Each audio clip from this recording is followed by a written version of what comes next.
Holy shit, we're holy shit, we're parents.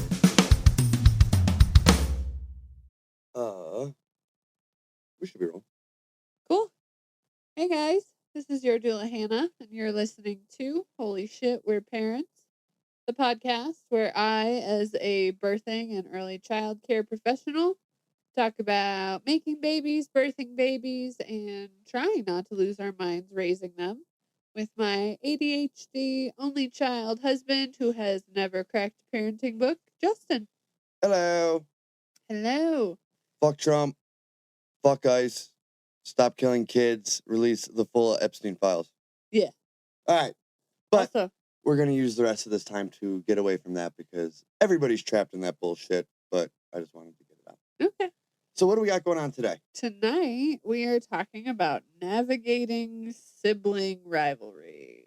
You have to call me out on being wrong about the time of day. I said, what do we got today? And you were like, tonight. Oh, that's just what I already had in my head to say. I was like, nobody needs to know when this is. Tonight. Because we've been watching so much Love Island. Yeah, cut to full moon. Moon. Yeah, Love Island did it wrapped up a little while ago. Just wrapped up for us.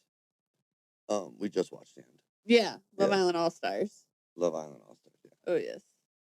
So, anyways, that's probably not what we're talking about today. It is not at all. You might have just said what we're talking about today, and I might have already forgotten. Siblings. Specifically, sibling rivalry. Oh, okay. Well, I didn't have one of those, so. Right. Oh. So you need more help navigating it. Sad trombone. So, we're going to talk about why it's totally normal and developmentally expected. Things that actually make rivalry worse, and how, as parents, to respond in ways that will help your kids build lifelong relationship skills instead of dependency on others to referee their issues. Okay, cool. Yeah. Because I don't know, like I said, I have zero experience with this. Right. As you mentioned in the beginning of every episode, I'm an only child. And on top of that, was not really raised around family and was raised in a big city, so didn't really even have friends around that could simulate that. Right. And I didn't have sibling rivalry really with my sister, but I did with my cousin who was close in age. Yeah. So different but same. Yeah. How much of your family listens to this podcast? My mom's older sister does for sure. Yeah. Okay. I was gonna say you won that one. Oh. Whoa. Yeah, what? Whoa. That was why. Whoa. So yeah, sibling conflict is actually the primary training ground for social and emotional development. It's really, really good for your kid's brain. Yeah, I always saw myself as missing out on something by not having that. Yeah. I don't do well with pushback. Yeah. You know what I mean? And I think having a sibling would have helped with that. Absolutely, because you didn't have that early foundation for later relationships in life and for emotional regulation, and even in some studies mental health foundation of a better mental health outcome later in life. Yeah, because even in the situations that I was doing, it was always with my parents, so there was definitely a layer of back and forth, I guess, maybe that wasn't there. Right. Yeah, I there was no I wasn't able to push. Yeah, you weren't challenging each other. Back. Different kind of dynamic. Yeah, exactly. It's more just I'm in charge, you listen to me type situation. Yeah.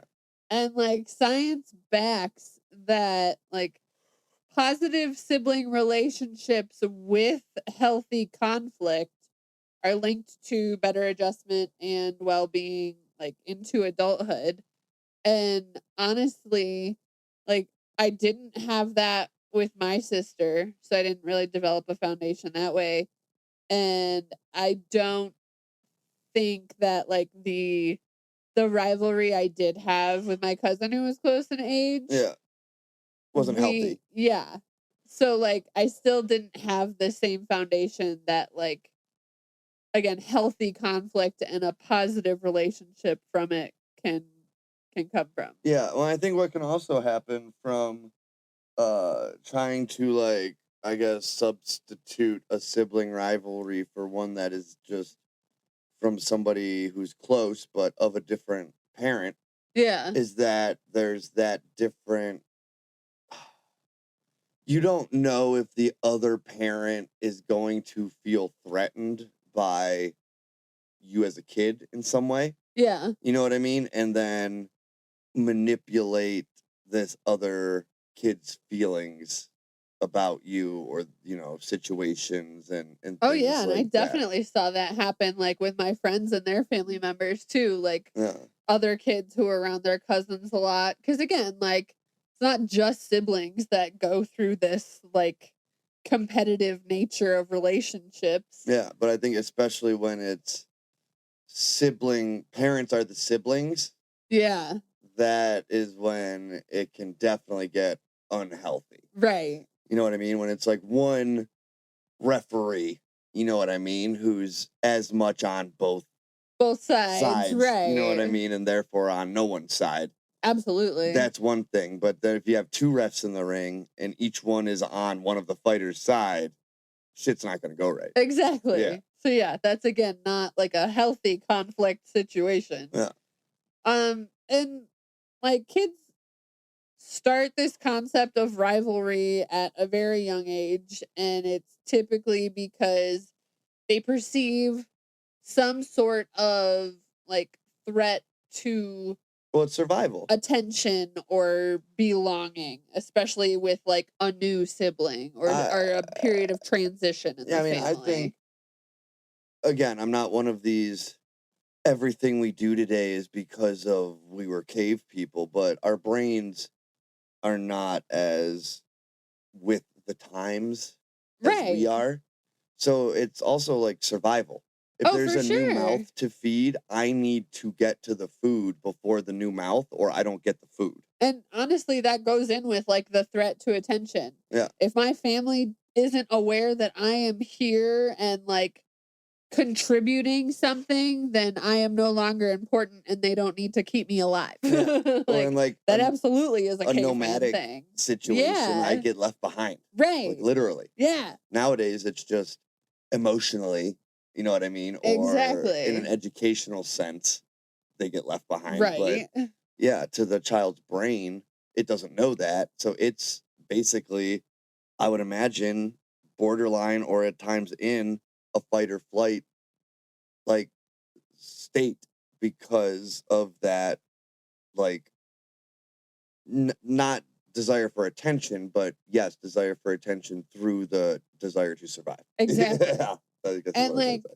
yeah, and it comes out depending on the age as like fighting over toys, which our kids are already doing as toddlers, Yeah, or physical aggression, it's like or extreme possessiveness. yeah, That mine is mine. mine, Yeah, and they're something both saying it has to be that. mine because if it's Uh-huh. not, then I go without. Right. So it makes sense, but it doesn't make it less frustrating in the moment. Oh God, yes, because a lot When of it is like competing for our attention or like your parents' attention. yeah, yeah, or even just like the attention of the inanimate thing, Yeah. essentially, is what it feels like. You know what I mean? Like, oh, that toy is giving or getting attention from my sibling. I need to go get attention from that toy. Give or get, yeah. Right. And it's just like, huh.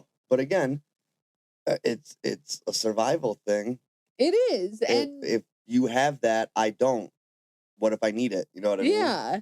And conflict doesn't mean they're going to have a bad relationship, especially if it starts as toddlers. Unmanaged conflict will lead to problems. Yeah, I mean, absolutely. I would say conflict is good. That's what's going to teach them so many things for future Like relationships. conflict resolution. Right. You can't learn how to resolve a conflict if you've never been in Without one. conflict. Exactly. Example. Same. Yeah. Like I've had to learn how to communicate with other humans as, you know, a post 35-year-old adult. You know what I mean? Yeah. I feel like that's when I started to learn how to properly communicate. Like start to learn. Yeah, Still we're still learning it. Yeah, exactly. So and I Kind of think using each other for practice. yeah, which it's a lot better to do. Not that it's really negatively affected our relationship, but I would see it negatively affecting other relationships. And so it's better to allow that to happen when it's a more stuck in situation. Well, You know a what I secure mean? relationship. Secure. Thank you. That's what I Yeah. was looking for. Stuck For in. sure. Yeah. Yeah, I'm They're stuck with you. together. Well, yeah, you are. But again, I think we have that mindset again. So it's like we have been affected less by that. Right. Because we're like, well, we're going to get in a fight, but we're going to get over it. Exactly. You know what I mean? Like we have to resolve it. There's no other option. Yeah, exactly. And that's kind of how it is in these situations. And so I did like bring up how you were talking about the caveman stuff.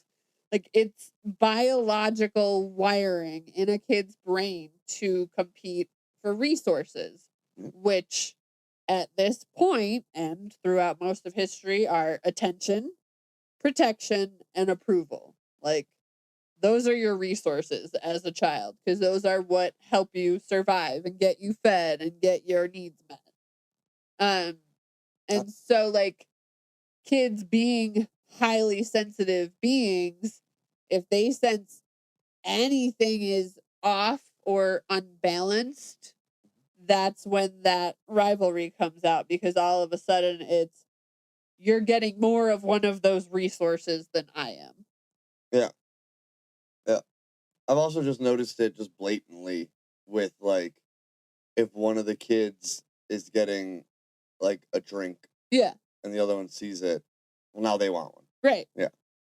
And like oh god, it could come out in so many ways. Like if one kid, again, like you were talking about, has a toy that the other one doesn't give a shit about, but all of a sudden one is playing with it a lot. Oh, well, I need that one. Or like if one kid needs more help with homework, that suddenly to the other kid is like, oh, well, they're getting more attention than me. Why don't you love me that much? And it's like, well, maybe you don't need that help.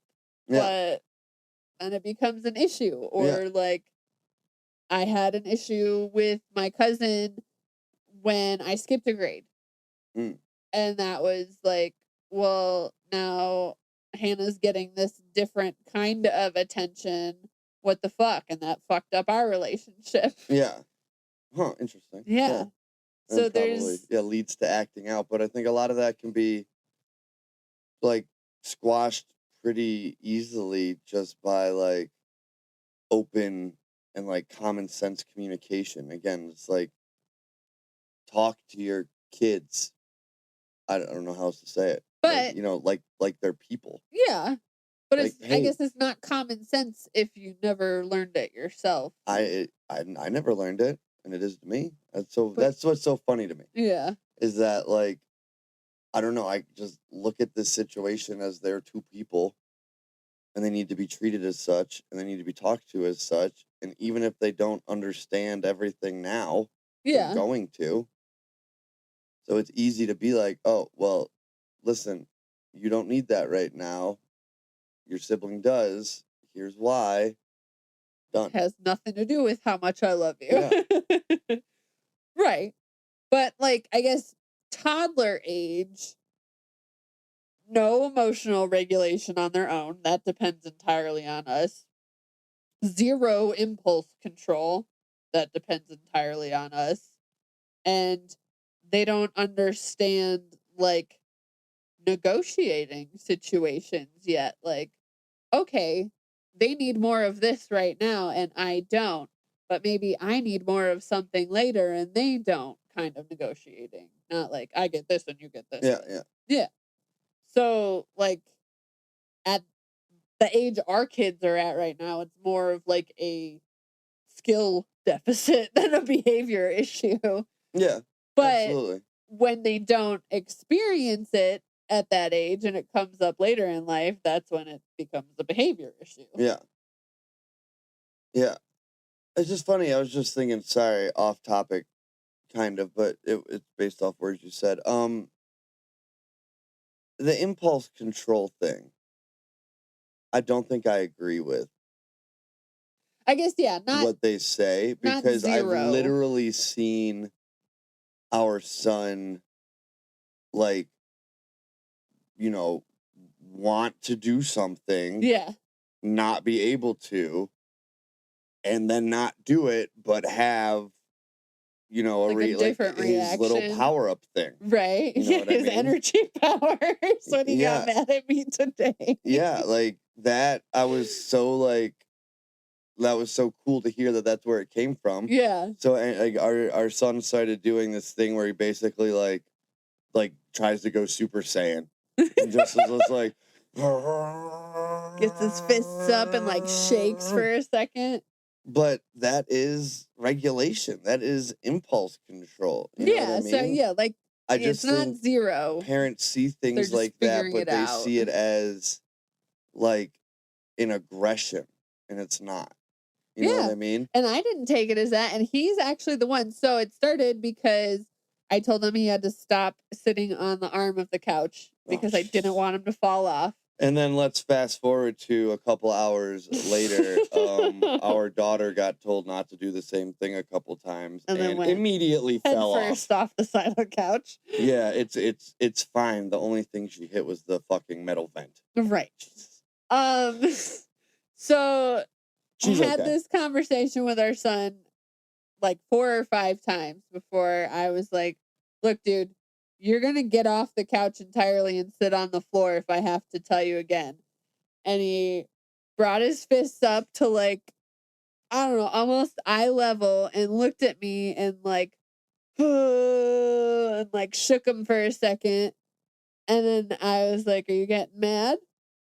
And he continued to make eye contact with me, but let his fingers loose. So his hands were open and went, no, these are my energy powers. And I was like, all right, cool. Let's get silly with that. And that then was a good the anger went away. redirection that he no, these are my energy powers. Yeah. And then we had fun with his energy powers. Yeah. And he was doing it when I got home. Yeah. And he just Turned into a game. While I was sitting on the toilet and started going Super Saiyan. And I was like, this is off-putting. Gonna get you. Yeah. I can't run away. I can't escape. Great. This is how I go. Well, yeah, he also... What happened? Well, my toddler powered up while I was taking a poop and couldn't get away. Yeah. Well, then I don't know if you watched it or not, but I sent you a lovely video while you were at the gym while I was then later pooping.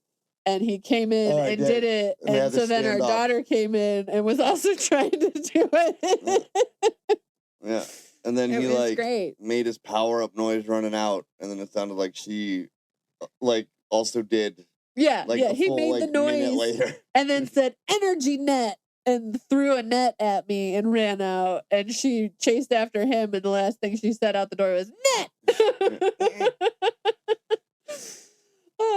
So there are obviously ways to help your kids through rivalry, and obviously ways that are going to fuel that rivalry, which are hopefully unintentional, but are definitely not unintentional in some parents. And I remember seeing like my friends' parents pit them against each other with their siblings, and that was fucked up. If you find yourself doing that regularly and you don't think there's anything wrong with that, you're an insecure piece of shit. Yeah. So I was looking at the camera for audio, like listeners. There's audio viewers. Audio, yeah. Yeah, right. I okay, guess. thank you. Yeah, you were all like, "Duh, it's." No, I don't. I don't know what you are. Audio watchers, weirdos. Imagine there are people who just like pull us up on Spotify, switch to audio, but then just stare at their phone. Yeah. Audio watchers. Yes, that's what that is. Yes. So there's 3 main parent behaviors that research consistently shows increases conflict intensity. Is it being a piece of shit? And is being a piece of shit and being a piece of shit? Yes, but specific ways. Oh, okay. And that's I didn't read the through books. comparison. Like, why can't you be more like your brother or sister? Labeling. So having the easy one. You're always the easy kid. Your sibling is the difficult one. Yeah. Or obviously favoritism, which is fucked. Yeah. I think they're all fucked. But yeah, your kid's not like the friend you vent about your other kids to. No. Like if like I don't have friends and I know that. Right. You know what I mean? Like, but again, I think it's insecurity. Like it is. I think a lot of parents are insecure humans and they take it out on their kids. Like, I think you're absolutely right. And they also like don't like, because of that insecurity, they don't like not being in control of a situation. Yeah. And so I think putting that out there, like the example of like, why can't you be calm like your sister, is like exerting control through comparison. And all that's teaching your child is that your love is conditional, because you have to be like someone else for them to love you. Yeah. And that's shitty. Horrifying and happens all the time. And again, hopefully it's unintentional and you catch yourself doing this and you're like, shit, I did not mean to do that, and you don't do it again. But and you apologize to your kids. Always repair that. Yeah. Because it's fucked up and it's gonna mess with their brain, especially if it happens more than once. But I saw a lot of that intentionally with my friends growing up, and it made me really sad for them. Yeah. I bet there was a lot of that in your own sibling style relationship that you were discussing also. Yes. Did experience that. You were a gifted kid. You were just, you were a little smarter, and then you nurtured that by reading a lot. Yeah. And you were in an area where there was a bunch of dum-dums. Yeah. So, and I was the easy one. I didn't talk back, and learned later in life a lot of that had to do with like anxiety and shit. But that was just the reality of the situation at the time. Well, a lot of the talking back is also anxiety. It's just being dealt with in a different way. Different direction, yeah. Yeah. Again, it's just how was it handled at a younger age. Right. Yeah. So as a parent, it's super easy to like fall into the instinct of wanting to be the referee when it comes to a fight with your kids, and wanting to be the one resolving the problem, because you're like, oh, please don't fight. I love you both. Whatever. That's not the right way to approach it. All right, cool, because that's not what I do. Right. Okay. That's what I tell you. You don't need to fix every problem. Right. And again, that's my instinct is fix, help. That's helping. But it's not. I mean, sometimes, yes, but not always. So that's because you're from the conquered people. No, I'm not. Yeah, you are. We conquered you, and then we moved on and we kept going. Went to Greenland and shit. You assimilated with us. Because we won. I am from the only people that weren't conquered by the Romans, which is like the biggest flex out there. Yeah, but the Vikings whooped you. No. Yeah. They were like, we like it here. Let's show. Watch the show. What was his name? Euclid? No. Euclid's from Llama Llama. As soon as I said Euclid, I was like, don't take your machines into the woods. your gadgets. Your gadgets. Leave your gadgets at home when we're camping, Euclid. Yeah, and it's like, nah, dog, bring that shit. We could have used all those things. Anyways, that's something else. Man, what was that guy's I name? do not remember. Oh my God! At If all. you know what Vikings in like England and Scotland show we're talking about, and it had that like sexy dude who had a weird name. It was so weird. Like I have to look it up now, or it's gonna something like bug that. the shit out of me. Hannah's looking it up right now. That always makes for good audio content. Yeah. Well, be an audio watcher, damn it. Oh my gosh. No, it's not. It was a different show name. It wasn't Vikings. No. I know it wasn't. I said if you remember the Viking show about when they invaded England or Scotland. Yeah, I know it wasn't Vikings. It was something else. All right. Anyways, we're moving on because this is unimportant, or we're just gonna go right into a break because it's been about that long. Okay, let's go into a break. All right, we're gonna take a break. After these messages, we'll be right back, and hopefully Hannah will have an answer for us. Yeah. Big holy shit, we're parents. Hey guys, welcome to the ad break. Just real quick, if you like what you've heard, or you just like Hannah or myself in general, and want to support us, feel free to follow us on Instagram at Holy Shit We're Parents. Like and follow on whatever listening platform you are enjoying the podcast on. And follow us on Patreon if you would like to financially support us without feeling like you're just giving us money. Or you can just give us money there too, I think. Either way, thank you very much for listening, and here's Hannah with the ads. This episode is brought to you by Booby Superfoods, the real MVPs of postpartum snacks. Whether you're breastfeeding, chasing toddlers, or just need something that doesn't make you feel like garbage, Booby's got you. Get 10% off your order at boobysuperfoods.com/revive and thrive. That's BOOBIE superfoods.com/revive and thrive. Because your boobs and your sanity deserve nice things. Okay, moms, if you're still living in those crusty maternity leggings from 3 babies ago, it's time. Comfort sweats are basically the uniform for surviving parenthood. Soft, high quality, and somehow still cute even when covered in spit up. Go to comfort.com/Hannah66030 for 10% off your order. That's CMFRT.com/HANNAH66030. Because if you can't have peace and quiet, at least you can have comfy pants. Holy shit, we're parents. Sound quality is last time. And we're back.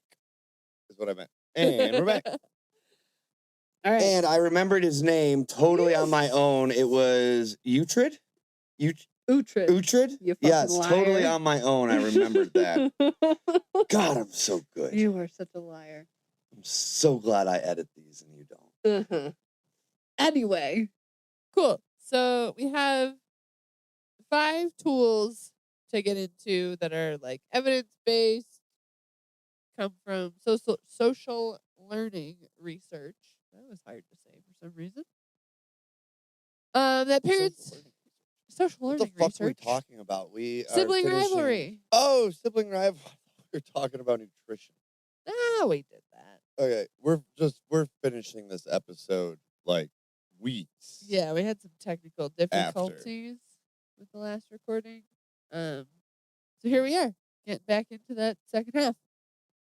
So, tool number 1 for parents dealing with sibling fights. We should have watched the first half.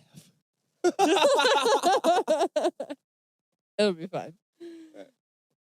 Coach, don't judge. So you can do this in 4 steps. Step number 1, pause the conflict. Obviously. I thought you were having flashbacks to like your childhood in sports. Hannah, what are you doing? Coach, don't judge. Don't judge. No, I'm telling people to coach and not judge. So obviously pause the conflict. If your kids are still fighting, they're not going to listen to a word you're saying.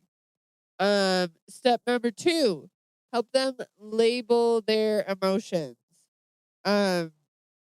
this is kind of hard to do because you also don't want to like plant emotions in your kid's mind if they're feeling one way and you assume it's something else. So like walk through them talking it out as best you can. But step number 3 is let each child speak about what's going on in their brain about the conflict. And then 4, ask them for what solutions would work best. Obviously, it's not gonna be like the be all end all, especially yeah, if one 'cause kid is like, The solution is yeah, gonna be I get the get what I thing, want. I win, they lose. Right. Yeah. That can't be it. But like an example, especially with kids that are our kids' age, toddlers, it'll be things like, okay, tell your brother what you want instead of hitting him. Or tell your sister to stop grabbing that and then you can hand it to her nicely to share or something like that. Yeah, and I think it's important also to remember, like, you don't want to revert to a lose-lose. Yeah. Because that's going to create resentment between the kids. Exactly. So, like, if us getting in a fight about this means we lose the thing, I'm not mad at the people who took the thing away. I'm mad at the person who I was in the fight with, right, who caused the thing to get taken away. Yeah. So you got to really try to find a win-win solution. Yeah. If you're concerned, I think, about, the kid's relationship. Exactly. That's a very good point that I hadn't even like really thought about or added to the notes. And like it's also going to cause a communication breakdown. Because if your kid is like, okay, I can't get along with my sibling about this, but I can't go to my parents about it either because then I'm really fucked. Like, what's gonna happen? Right. There's no good comes from the lose-lose. You want to build their emotional regulation skills and reduce aggression long term, and also like teach them communication skills, and that it's okay to like express what's on your mind. Yeah, I think one of those face feeling charts is probably like one of the only ways to get to the bottom of like what emotion is being felt with 0 leading. Yeah, that's a good one. Because it's like all options are immediately present. There's no like presented or presumed order of importance based on how you're listing them. Right. So it's not going to be either the first or last one you said, which it typically would be. Right. it might be more close to what it actually is. Yeah, that's a really good idea. We should get one of those. Okay. I mean, I think we're past that point. Probably, yeah. All right. Tool number 2, the team identity strategy. So researchers have found that siblings taught teamwork skills showed better self-control, improved school outcomes, and much better DreamWorks skills. Yeah, they're all CEOs at DreamWorks right now. Right. Yeah. And fewer emotional problems. So what practical implementation looks like for that is creating a shared identity between the siblings. So, like, you two are the kitchen cleanup team. You two are, this really resonates with our kids, on a mission. Yes, we love missions. Missions are great. And encouraging cooperative games instead of competitive ones. You don't want to be like pitting your kids against each other starting at a young age. So, which is, I think, really easy for parents to do because it makes their job easier. Yeah, like you it's two. Like, oh, they're against each other now. Now they're not like involving me. Which it's like it's a that's cop out. It is. So it involves shifting your language. So instead of just stop fighting, it becomes, how does our team solve this? Like, we're on the same team. Ew. You sound like a fucking CEO bro. CE bro. So how does our team synergize so we can propel the team forward together to accomplish our desired goal. Yeah. Yeah. So that's what I that's what we got to talk do. like that when I was in corporate. You did. Shit. Yeah. Sorry, guys. Yeah. Except it was with that like little bit of a draw on it. That like I've seen, it's like a evolution of women voice. I think that's very cool. Like, have you seen those videos? no. Where it's like, well, one one of the ones I see a lot is this voice actor who's a woman. I don't know the right word. Sorry. I'm dumb. I'm not sexist.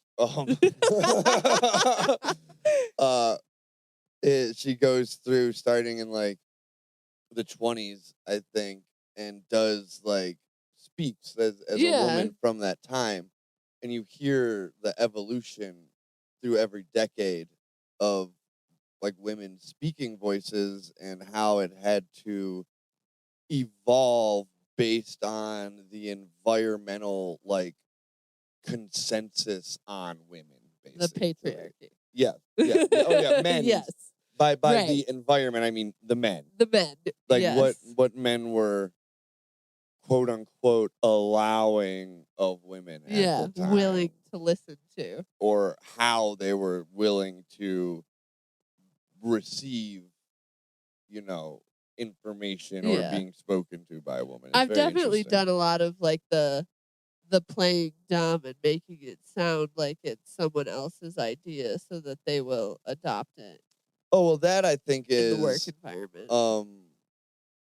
Probably more prevalent with women, yes, but I think that is also just a age gap issue that I've noticed. A lot of times like older people are less likely to take a younger person's idea. Also true, yes. But very willing to do the same idea if they think it's it's theirs, right. Yeah. Case in point, a gym we used to work at. Where every fucking idea I had for the gym was implemented to quite successful, ends. Yeah. But you're fucking welcome, bro. Fuck you. Fuck. All right. Back to fucking parenting and not 2 different length holy leg shit, ass we're working. motherfucker. Tool number 3. Special time with each child, which See, people drastically underestimate the shit that sticks into my brain about them. The anti-jealousy hack. All right. 10 to 15 minutes weekly per child is what's suggested by research evidence. For what? For individualized special time with like one-on-one each kid. I feel like that's no time at all. That's like the bare minimum. We have a sock on. Right. Like that was me getting our son's one sock on. Yeah. It was me finding his sneaker. Yeah. Yeah, assuming the socks are ready to go. Yeah. Let's get a sock on. Yeah. Like, it took 45 minutes to get out the door to the grocery store today. Yeah. Like, it's not. That's, what? That's like how long it takes to get one of the kids out to the car. Yeah. That was the minimum suggested for their mental health. But as long as it's an equal amount of time with your kids, research shows that rivalry increases when children perceive unequal attention, whether it's true or not, it's what they're seeing. So you want to, each parent... I mean, isn't perception all that is true to you anyways? It's all in your head, right? So, like, lay down some ground rules. Each parent does this with each kid separately. Child chooses the activity. So it's like, hell yeah, this is my time. I'm in control. Keep your phone away and no sibling interruption. So it's typically easiest for this to be an activity outside of the household. For some reason, I just pictured you as like a cartoon over one of the kids, like, no sibling interruption. But like this is proven to help reduce attention-seeking aggression, especially in toddlers, like dramatically. I think one of the things I like about Dinosaur Train Yeah. is because they often show, like, one of the parents going off with, like, two of the kids and another parent going off with two of the kids. Yeah, they always change it up. And it It's awesome. instills, and they always mention what the other ones are doing, Right. which I also like, because it's not just like, oh, they're gone and just forgotten. It's like, oh Right. no, we're acknowledging that They're doing something else, Yeah. and that's okay. like they decided to go do that together, and then Yeah, and it's always something we they decided want to go to do do this. and like. Yeah, Exactly, it's a very good illustration of that. Yeah. I just love Dinosaur Train. Yeah, I think it's great. There's a lot of shows, if you put the effort in to look for them, that are really good at laying a lot of foundations, I think, like, below the surface. Yes, absolutely. Tool number 4. Teach conflict scripts before conflict happens. So it's really hard for especially younger kids and even adults to learn during emotional flooding. So when things are calm, teach them things like, can I have a turn when you're done? Or I don't like that. Or let's trade. Because you're basically like role playing for future conflict in a calm setting so it can actually sink into the brain. How do people talk to their kids? You're not saying those things. I think it's getting them to say it to their siblings. Oh, yeah, but how you do that is by you saying it to them Right. when you're dealing with them. So then they will say it to the siblings when they're dealing with the siblings. Right? Yeah, we do Right. that. Hopefully more No, but I'm just people saying, are. like, yeah. I'm just saying, what are like, oh, geez. Yeah. Okay. Yeah. I have Actually, I guess definitely- now that I think about it, yeah, I hear plenty of parents or, whatever adults in charge Yeah. say shit in public where I'm just like, okay, like, what happens at home if this is the you're bringing Bring to it to us? the rest of the world. You know what I mean? It's scary and sad sometimes. Yeah, like, are you the only human being on Earth who only lives one single life, and this is you everywhere? Yeah. Or are you like everyone else where this is you? the best of you? Yeah. Because you're in public? Ugh. Yeah. I also, like, I don't know if this doesn't fit with this or whatever, but I care. When we were out when we got cookies yesterday. Yeah. Just hearing that one, I guess, mom say, even just like as a joke in passing, like, oh, you guys are misbehaving, I'm gonna drop you off at the police station. Yo, what the fuck is that? Yeah, that was weird. And her kids just like stared at her. Yeah. Like, was is that she joking? was that, or like- not? I couldn't tell if that was like performative mom or It seemed like maybe because I That's feel just like the weird. way her kids looked at her, they Yeah. were like, "What are you talking about? The Like, kids why that would you weren't say that?" misbehaving at all. At all. Yeah. It was super. It was like she was showing off in front of her friend. That was. I heard that too. It was just like, what the hell was that about? Yeah. Yeah. Don't say that shit to your fucking kids. Right. Like, I remember in the town we met in, I don't know if we named towns in this podcast or whatever, but whatever. I don't think we have so far. Like, there was a children's home that had been there for decades. Like, was Yeah. there when my mom was a little kid growing up in that town. And kids for generations have been told, Yeah. every kid, yes, will have that reaction that Hannah just did, that if you're bad, you will get You're gonna taken go there, there. and you'll get dropped off. Yeah. Yeah. Like, what the fuck is that shit? Right? Why are we doing that to kids? I don't know. And also, I'm pretty sure that, like, the real reasoning behind that home was, like, for kids who didn't have parents or had, like... Eventually. It was initially, like, Okay. where, like, it was, I think, before juvie was a thing. It always seemed to me like it was the place you went when your parents gave up on you or never gave a shit to begin with. I think it evolved into that. Okay. But I think when our parents were younger, Yeah. it was like where what they would have called at the time troubled kids went. Okay. You know what I mean? Like kids who didn't follow the rules and whatnot. But I think it morphed into more people in need. So I think it's like special needs, like also. Oh, okay. But like unfortunately, like shit parents who, Right. or I think also parents who just aren't capable or able to handle or deal with that Whatever's situation. going on with their kid. Yeah, I think now it's a lot more of a good thing. Okay. You know what I mean? Now it would probably just be like, oh, cool, it's actually probably really nice there. You know? Right. But back in the day, it was not. Yeah. Gotcha. Yeah, and that's what they're still leaning on. Yeah. Yeah. Yeah. That I That's remember. where bad kids go. Yeah. Where you're gonna get left if you're not listening. What the fuck? Yeah. Don't do that shit. No. Don't threaten your children. Like, what the fuck? I mean, threaten them, but with a good time. All right. You're gonna knock it off. We're gonna go outside and we're gonna play so much. Time. Actually, that would probably leave so many kids just like shook Right. for the first at least couple times. It might not be a bad idea. That's it.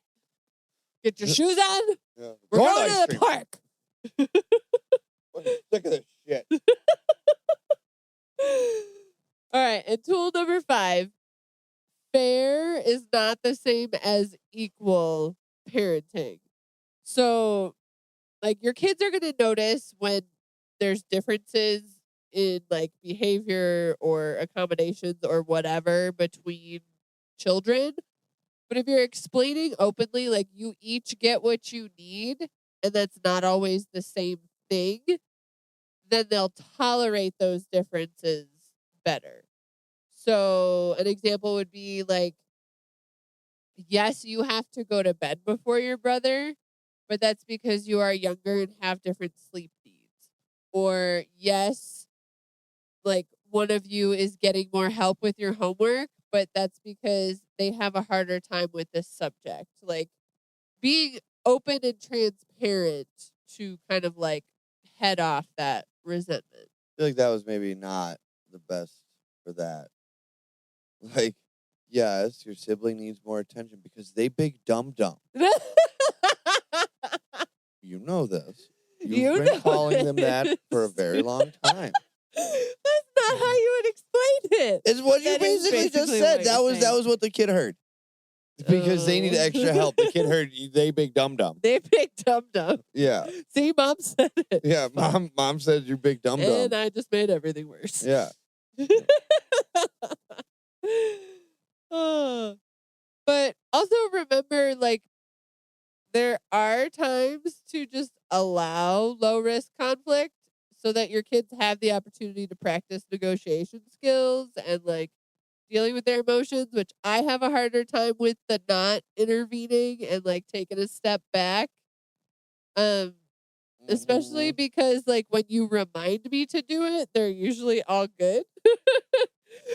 So I do need to remember this, but obviously, well, and you got to remember that escalation is escalation. It doesn't matter where it comes from. So if the kids are yelling and you have to yell louder to yell over the kids, they're going to yell louder to yell over you. Yeah.